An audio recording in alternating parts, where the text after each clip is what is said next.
కావ్య కోసమైతే రాజు ఇంటికి వస్తూ ఉంటాడు. అలా రాజు కావ్య కోసం ఇంటికి వచ్చేసరికి కావ్య అయితే షాక్ అవుతూ ఉంటుంది. ఎందుకు వచ్చారు అని చాలా సీరియస్గా రాజుని అయితే అడుగుతూ ఉంటుంది. అదేంటండి ఎందుకు వచ్చారని అడుగుతున్నారు అని చెప్పేసి అనేసరికి ఇంకేం అడగాలి అని అంటూ ఉంటుంది. అదేనండి, నేను కళ్ళు తిరిగి హాస్పిటల్లో ఉంటే కనీసం చూడడానికి రాలేదు, అంత పరాయివాడిని అయిపోయానా అని రాజు అయితే అడుగుతూ ఉంటాడు కావ్యని. అసలు నేను మిమ్మల్ని ఎందుకు చూడడానికి రావాలి, నేను మీకు ఏమవుతానని నేను మిమ్మల్ని చూడడానికి రావాలి అనేది అంటూ ఉంటుంది. ఆ మాటలకి రాజు షాక్ అయి అలా చూస్తూ ఉంటాడు. మీరు మీరు ఫోన్ చేస్తే మాట్లాడాలా, మీరు ఫోన్ చేస్తే మాట్లాడాలని రూల్ అయినా ఉందా, మీరు నాకు ఏమవుతారని మీరు ఫోన్ చేస్తే మాట్లాడాలి, మీ చుట్టూ నేను తిరగాలి, అయినా మీకు నాకు ఎటువంటి సంబంధం లేదు, మీరెవరో నేనెవరో అని అనేసరికి రాజు అయితే షాక్ అవుతూ ఉంటాడు.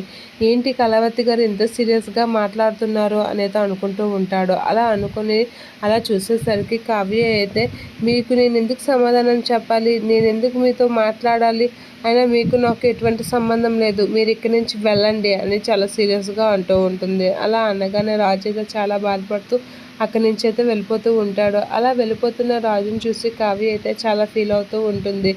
నా నోటంట రాకూడని మాటలు మీకుతో అన్నాను అని చెప్పేసి అయితే చాలా బాధపడుతూ ఏడుస్తూ ఉంటుంది. ఇక కావ్య అయితే అలా ఆడిన మాటలకి రాజు అయితే చాలా బాధపడుతూ వెళ్తూ కావ్యని చూస్తూ ఉంటాడు. కావ్య అయితే చాలా సీరియస్గా ఉన్నట్లుగా నటిస్తూ ఉంటుంది. అలా నటిస్తూ రాజు వెళ్ళిపోవడం చూసి చాలా బాధపడుతూ ఉంటుంది, ఏడుస్తూ ఉంటుంది. మా ఆయన్ని ఎంత కఠినంగా మాట్లాడాను అని చాలా బాధపడుతూ ఉంటుంది. రాజు కూడా కావ్య ఆడిన మాటలకి బాధపడుతూ వెళ్తూ ఉంటాడు. అలా వెళ్తున్న రాజుని చూసి ఏడుస్తూ ఉంటుంది కావ్య.